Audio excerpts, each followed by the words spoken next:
Est-ce que vous connaissez la maison olympique? Est-ce que ça vous dit quelque chose?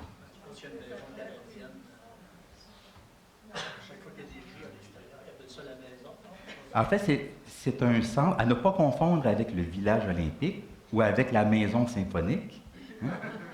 La maison olympique, c'est un centre que l'on retrouve à Montréal, qui abrite les locaux du comité canadien olympique et qui met en valeur l'historique des Jeux olympiques.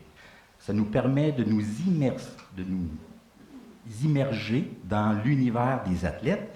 Et ma famille et moi, nous avons eu l'occasion de visiter ce centre-là il y a quelques années. Et ce que nous avons trouvé d'intéressant, c'est la zone multimédia, où il est possible de tester différents sports de façon virtuelle.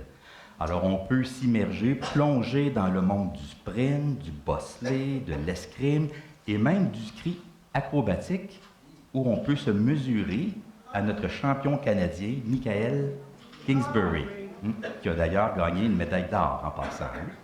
J'ai appris ça ce matin. Oui. Mais ce n'est pas tout.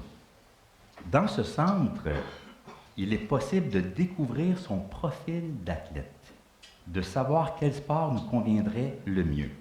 Il suffit de répondre à un petit questionnaire, de faire un petit test physique, et voilà, à partir de cela, on peut vous dire quel est le sport qui vous conviendrait le mieux. Alors, nous avons tous les trois fait ce test, et disons que nous avons été assez surpris des résultats. Pas en ce qui concerne Emma, mais en ce qui concerne Annie et moi. Emma, le sport qui est ressorti pour elle, c'était le patinage artistique. Alors, je reprends ces termes, elle était full contente. Pour ma part, le sport qui est ressorti, le sport qui correspondrait le mieux à mon profil, tenez-vous bien, c'est le ski acrobatique. Pourquoi est-ce que vous doutez? Vous n'auriez pas deviné, hein? Mais attendez de savoir pour Annie. Le sport qui lui conviendrait le mieux, selon ce test, roulement de tambour, c'est la lutte. Pas la lutte qu'on voit à la télévision, là, avec tous les personnages colorés, mais la lutte libre, hein, celle qui se pratique aux Jeux olympiques. Alors, disons que, rendu là, on a commencé à douter sérieusement de la fiabilité du test. Mais bon, qui sait? Peut-être que nous avons des dons cachés, hein, qui ne demandent qu'à surgir. Peut-être qu'il y a en moi un Michael Kingsbury qui sommeille, je ne sais pas. Si jamais, en tout cas, vous voulez découvrir une facette insoupçonnée de vous-même, direction la maison olympique. Ce matin, j'aimerais vous parler non pas de la maison olympique, non pas de l'esprit olympique, non pas de la flamme olympique, mais de la foi olympique. J'aimerais vous proposer qu'il existe une telle chose que la foi olympique. Une foi engagée, disciplinée, motivée, focalisée. Et je vous propose aussi un entraîneur, un très bon entraîneur qui est l'apôtre Paul. D'où le titre de la prédication de ce matin, la foi olympique dans le stade avec Paul. Parce que c'est lui qui utilise des images sportives pour illustrer la vie de foi, à quoi ressemble la vie chrétienne. Donc, j'aimerais lire avec vous un passage que nous retrouvons dans la première épître de Paul aux Corinthiens, chapitre 9, les versets 24 à 27. Alors Paul écrit, « Ne savez-vous pas que ceux qui courent dans le stade courent tous, mais qu'un seul remporte le prix? Courez de manière à le remporter. Tous ceux qui combattent s'imposent toute espèce d'abstinence. Ils le font pour obtenir une couronne corruptible. Mais nous faisons-le pour une couronne incorruptible. Moi donc, je cours, non pas comme à l'aventure, je frappe, non pas comme battant l'air, mais je traite durement mon corps et je le tiens assujetti, de peur d'être moi-même désapprouvé après avoir prêché aux autres. Prions. Seigneur notre Dieu, nous te remercions pour ta présence avec nous ce matin et pour ton esprit qui nous accompagne. Merci Seigneur pour ta parole. Veuille bénir la lecture et l'étude de cette parole, Seigneur. Rends-la vivante pour nous, qu'elle résonne dans nos cœurs, qu'elle trouve en nous une bonne terre, un cœur ouvert, réceptif, préparé et disposé à recevoir ton message et à porter du fruit pour ta gloire. Amen. Vous avez sans doute remarqué que la Bible parle souvent par l'image. À plusieurs endroits, les Écritures utilisent un langage vivant, un langage imagé, pour nous faire comprendre des vérités spirituelles importantes. Le royaume de Dieu est comparé à un trésor caché, à une perle de grand prix, à un filet jeté à la mer. L'Église est comparée à un corps, à une famille, à un temple, à une colonne. La vie humaine est décrite comme étant une vapeur, un souffle, une herbe qui sèche. Et la vie chrétienne, elle est comparée à une marche, à un voyage, à un combat, à une plante qui grandit, à une course et même à un match de boxe. Et toutes ces images, nous les retrouvons dans les Écritures. Et dans le texte d'aujourd'hui, on retrouve justement deux belles images, qui est l'image de la course et l'image de la boxe. Vous l'avez sans doute remarqué, en particulier au verset 26, Paul écrit « Moi donc je cours, non pas comme à l'aventure, et je frappe. » C'est une évocation de la boxe.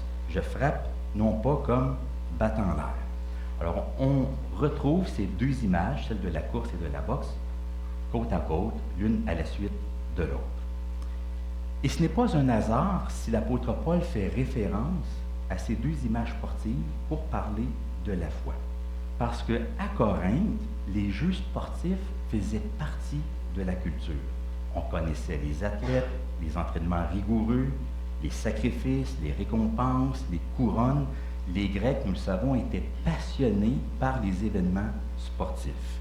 Alors Corinthe, ce n'était pas juste une grande ville commerciale, c'était aussi une ville qui était marquée par la culture sportive.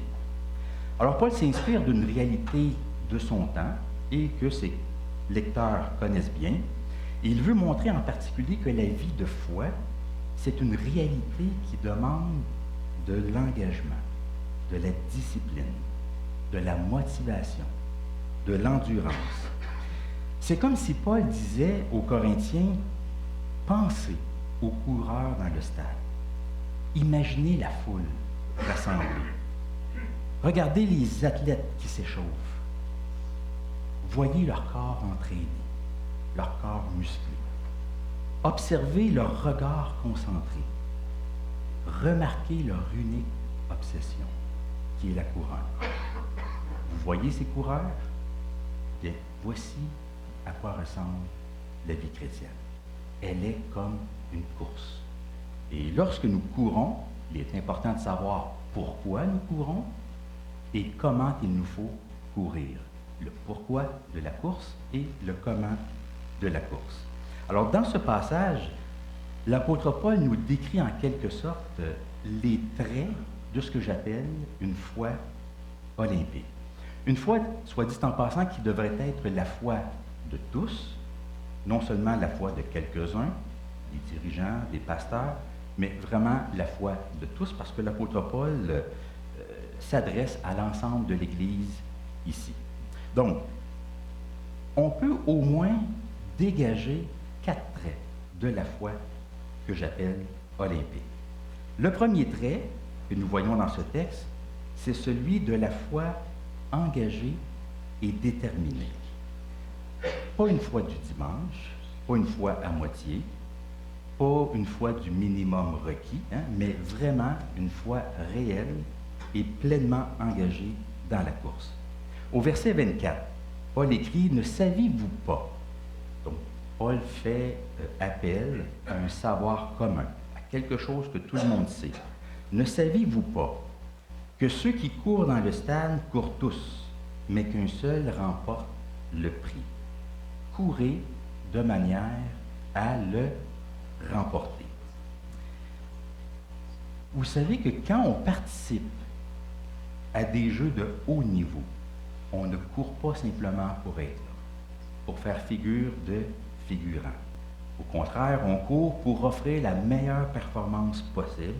On court pour se dépasser, se surpasser et idéalement pour gagner. Quand on est enfant, on se fait dire que l'important, c'est de participer. Ça fait du sens quand on est dans une cour d'école, mais pas quand on est dans un stade. Dans une compétition de haut niveau, l'objectif est clair, c'est de tout donner et de viser la victoire si possible. Alors, pour Paul ici, on n'est pas dans une cour d'école primaire, on est dans un stade olympique. Alors, il dit « courez de manière à remporter le prix ». C'est-à-dire, mettez-y tout votre cœur, toute votre force, toute votre énergie. Courez pour remporter le prix. En disant ceci, il faut quand même éviter un malentendu possible. C'est que Paul ici ne met pas l'accent sur la rivalité ou la compétition entre croyants, surtout pas. Il n'est pas en train de dire que la vie chrétienne serait une course où un seul obtiendrait la médaille d'or et que les autres entreraient bredouilles. Ce n'est pas du tout de cela dont il est question. Ce que nous avons ici, c'est une image. Et nous savons qu'une image, c'est utile, mais ça a aussi ses limites. Lorsqu'on utilise une image, il ne faut pas la pousser trop loin, jusque dans ses moindres détails, parce qu'éventuellement, il y a ce qu'on appelle un point de rupture. Paul, ce qu'il dit, c'est que la vie, oui, la vie chrétienne, on peut la comparer à une course. Mais ce n'est pas une course contre les autres. Ce n'est pas une compétition entre chrétiens.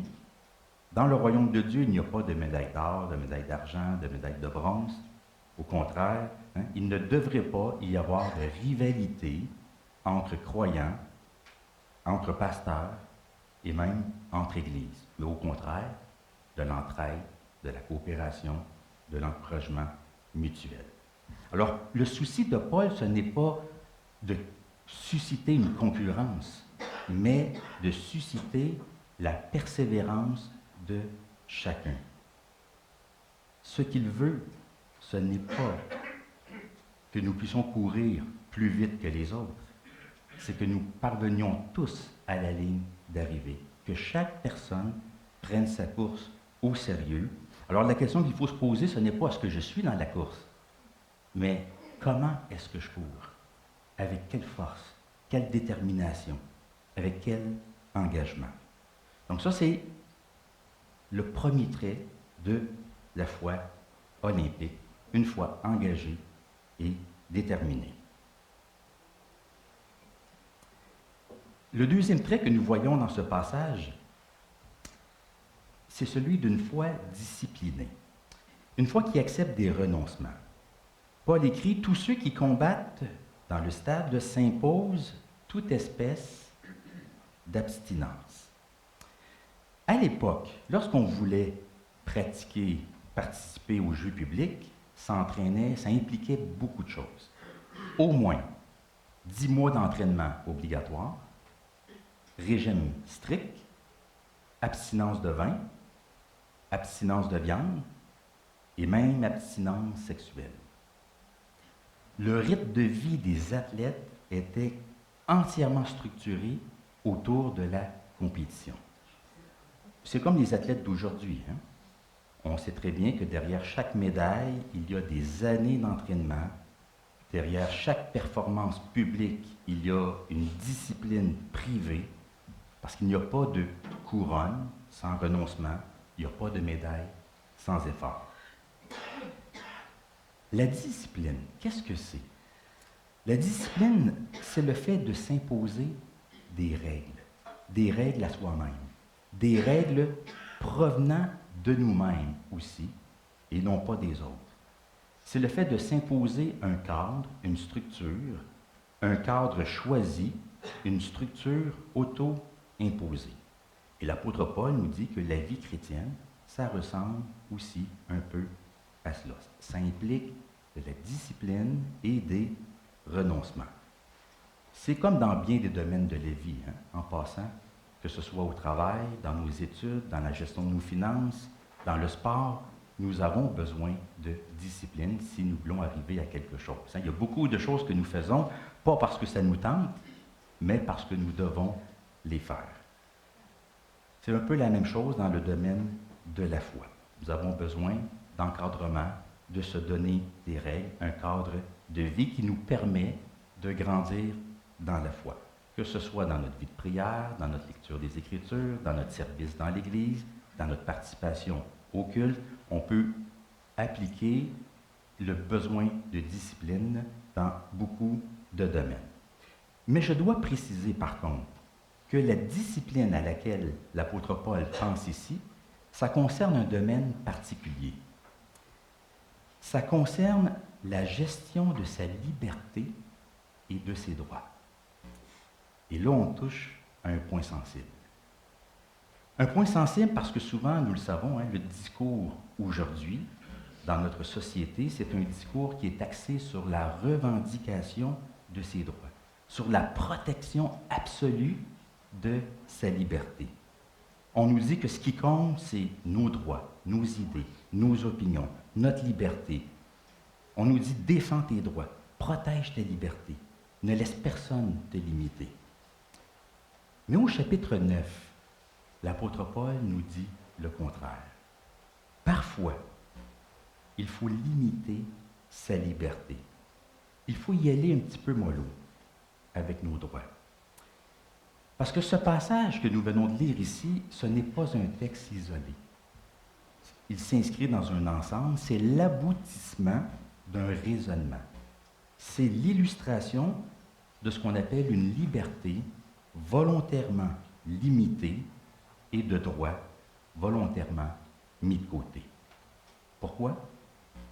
Par amour pour autrui, pour le salut des autres, pour le progrès de l'Évangile.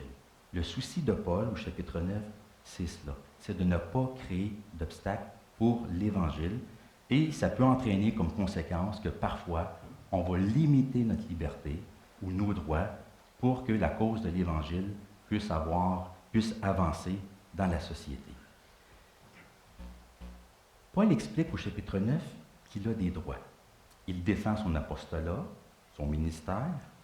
Il dit qu'il a le droit de manger certains aliments. Il a droit à une rémunération légitime pour son ministère de prédicateur. Il dit qu'il a droit au mariage et même de voyager en couple, comme font les autres apôtres, et même l'apôtre Pierre. Il a des droits. Mais il choisit parfois de ne pas utiliser de cette liberté, de ses droits, pour le bien de l'Évangile. Autrement dit, au lieu de dire « je suis libre, j'ai le droit », il choisit plutôt de se dire « est-ce que c'est utile? Est-ce que c'est bon pour les autres? Est-ce que c'est bénéfique pour leur salut, pour la cause de l'Évangile? » Alors lui-même se présente comme étant un exemple de discipline et de renoncement. Alors ce passage ici, c'est vraiment l'aboutissement de ce raisonnement-là, l'illustration de ce à quoi ressemble une vie disciplinée. Alors c'est ça, la discipline dont il est question ici. C'est une liberté qui est maîtrisée par l'amour. L'amour pour les autres et l'amour pour l'Évangile. Donc la foi olympique, c'est une foi engagée et une foi disciplinée. Mais ce n'est pas tout. C'est aussi une foi qui est motivée, focalisée et qui est bien alignée sur le but. Paul écrit au verset 25, « Tous ceux qui combattent s'imposent toute espèce d'abstinence, et ils le font pour obtenir une couronne corruptible, mais nous, faisons-le pour une couronne incorruptible. » Imaginez la course du 100 mètres, une course qui est très, très prisée aux Jeux olympiques d'été. On parle souvent du fameux 100 mètres, qui est un sprint qui dure à peine quelques secondes. Imaginez 80 000 personnes dans le stade. Silence total. 8 sprinteurs prêts à partir. 4 ans d'entraînement. Le pistolet retentit. Et en moins de 10 secondes, tout est joué. Tout est fini. Il y a des années de discipline pour quelques secondes de course.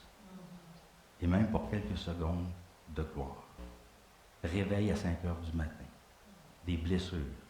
Des régimes stricts. Des fêtes manquées. Des renoncements constants. Des milliers d'heures de travail. Tout cela pour moins de 10 secondes. Ou pour reprendre les termes de l'apôtre Paul, pour une couronne corruptible. Pour une gloire passagère qui ne dure pas.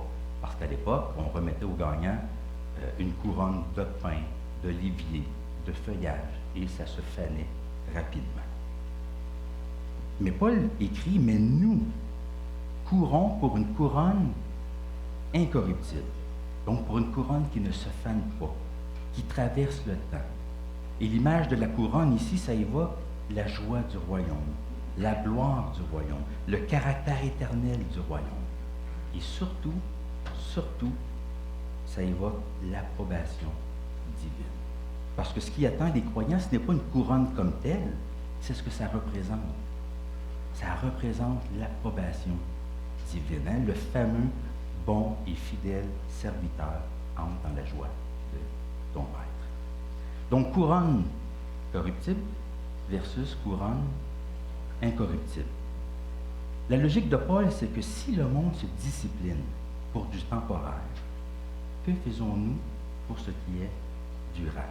Si des athlètes acceptent tant de renoncements pour ce qui est passager, et combien à plus forte raison devrions-nous, nous aussi, nous discipliner pour quelque chose d'éternel? Si on est discipliné pour notre carrière, pour notre retraite, pour notre corps, pour nos loisirs, on devrait aussi être discipliné pour notre âme et pour notre vie de foi. Alors Paul en vient à résumer sa pensée au verset 26. « Moi donc, je cours, non pas comme à l'aventure, et je frappe, non pas comme battant l'air. » Un coureur sans direction, ça gaspille ses forces.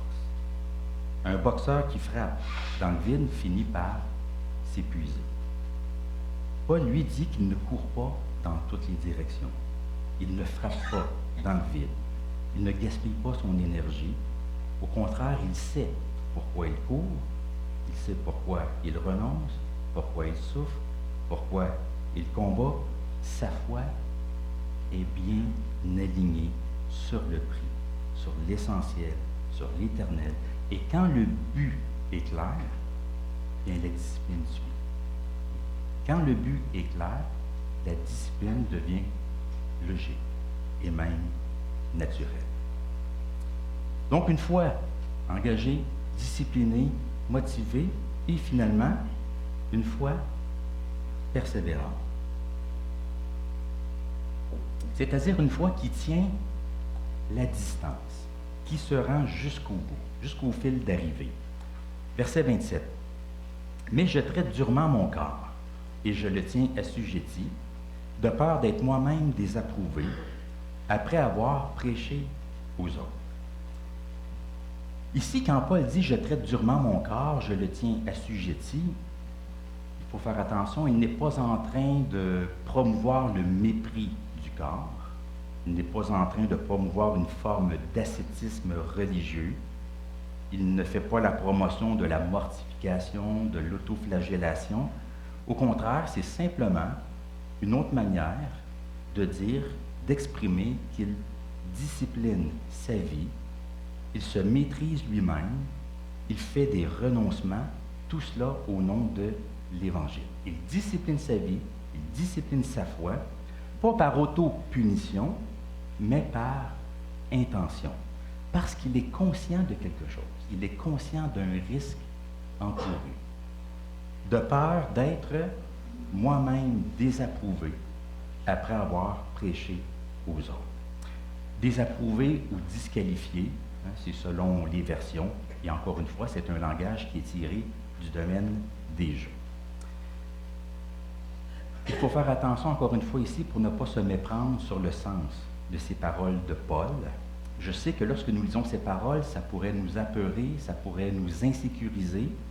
On pourrait se poser des questions à savoir, est-ce qu'on pourrait perdre la faveur de Dieu? Est-ce que Dieu pourrait arriver à un point où, mécontent de nous, il pourrait nous priver du prix, hein, de l'entrée dans son royaume? Disons que pour nous aider à comprendre la pensée, ce que je crois être la pensée de Paul ici, on pourrait comparer ce texte à un autre texte qu'on retrouve dans 2 Timothée, au chapitre 3, les versets 7 et 8. Écoutez bien. Ces versets ne sont pas à l'écran ici, mais je vous les lis. Et regardez la similitude. Écoutez bien, vous allez voir la similitude du langage. Vous allez voir que c'est très, très près entre ces 2 passages-là. Paul écrit « Le moment de mon départ approche ». Le moment, c'est important. Le moment de mon départ approche. J'ai combattu le bon combat. J'ai achevé la course. J'ai gardé la foi. Désormais, la couronne de justice, couronne incorruptible, couronne de justice, m'est réservée. Le Seigneur, le juste juge, me la donnera dans ce jour-là, et non seulement à moi, mais encore à tous ceux qui auront aimé son avènement. Avez-vous remarqué ici que Paul ne craint pas la désapprobation ni la disqualification? Il parle plutôt avec assurance, avec confiance. Pourquoi? Parce qu'il n'est pas au même stade de sa vie. Ici, il parle au passé. Il est vers la fin de sa vie. Il a dit, le moment de mon départ approche. Il est vers la fin de sa vie. Il regarde en arrière. Il dit, j'ai achevé la course. J'ai terminé mon combat. J'ai gardé la foi. Autrement dit, il est demeuré engagé, discipliné, motivé, focalisé, jusqu'à la fin de sa vie. Il a fait lui-même ce qu'il demande aux Corinthiens de faire. Il a persévéré. Il a tenu la distance. Mais ici, dans Corinthiens, Paul est ailleurs dans sa vie. Il n'est pas vers la fin de sa vie. Il n'est pas en train de regarder en arrière. Il regarde vers l'avant. Parce que justement, il est plus tôt dans sa vie. Sa course n'est pas encore terminée. Son combat n'est pas encore achevé. Il y a encore une distance à parcourir avant d'arriver à la ligne d'arrivée. Et Paul sait que pendant ce temps-là, cette période-là, il y a un risque.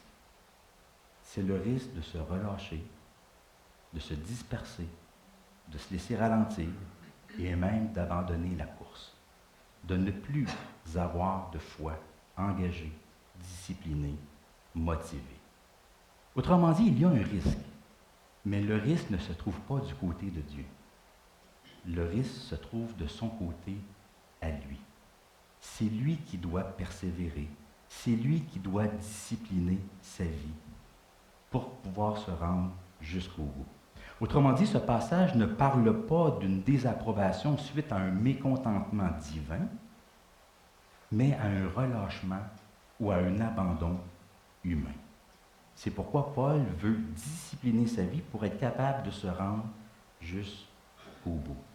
Paul sait que la ferveur du début ne suffit pas. Il faut tenir la distance. Il faut se rendre jusqu'au bout. Comme Jésus le dit, celui qui persévérera jusqu'à la fin sera sauvé. Alors Paul a tenu la distance. Il a terminé son combat.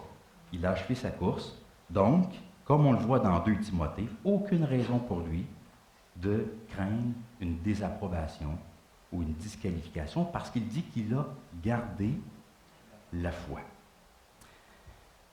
Donc, je récapitule. Qu'est-ce que c'est que la foi olympique? C'est une foi engagée, qui s'engage corps et âme, une foi disciplinée, qui accepte des renoncements, une foi motivée, qui garde les yeux sur le prix, et une foi persévérante qui tient la distance. Et ça, c'est la foi à laquelle le Seigneur nous invite tous. Et si nous trouvons que c'est trop demandé, pensons à Jésus lui-même. Lui aussi avait des droits. Le droit à la gloire, le droit à l'adoration, le droit à la reconnaissance. Mais pourtant, il s'est dépouillé. Il s'est humilié. Il a renoncé. Il n'a pas porté une couronne de laurier, mais une couronne d'épines. Il n'a pas évité la souffrance. Il a enduré la croix. Et nous, c'est en lui, par lui et pour lui que nous sommes appelés à courir, en ayant les yeux sur Jésus. Ces jours-ci, plusieurs athlètes montent sur le podium. Nous le voyons à la télévision. Ils reçoivent une médaille. La foule les applaudit, les caméras les filment, le monde entier les regarde. Et on se réjouit avec eux, n'est-ce pas? On est content pour eux. Mais l'apôtre Paul nous parle d'une autre mise de prix. Il nous parle d'un autre jour. Il nous parle d'un autre podium. Et ce jour-là, les couronnes humaines auront disparu. Il ne restera qu'une seule voix. La voix de celui qui juge avec justice, la voix de celui qui voit tous les renoncements cachés, la voix de celui qui voit nos disciplines invisibles, la voix de celui qui voit les choix faits par amour pour lui et pour l'Évangile. Alors peut-être que ce jour-là, la seule question qui va compter, c'est « As-tu couru la course? » Pas parfaitement, mais fidèlement. Pas sans chute, mais sans abandon. Pas sans défaillance, mais avec persévérance. Parce qu'au bout de la course, ce qui nous attend, ce n'est pas une couronne qui fane, c'est la voix bienveillante du Seigneur qui va nous dire « Bien fait, bon et fidèle serviteur ». Alors l'apôtre Paul nous invite à courir. Courons confiants, courons persévérants et surtout courons en gardant les yeux fixés sur Jésus. Alors que le Seigneur nous soutienne dans notre course de la foi par son esprit, qu'il puisse nous soutenir jusqu'au bout de notre course. Prions ensemble.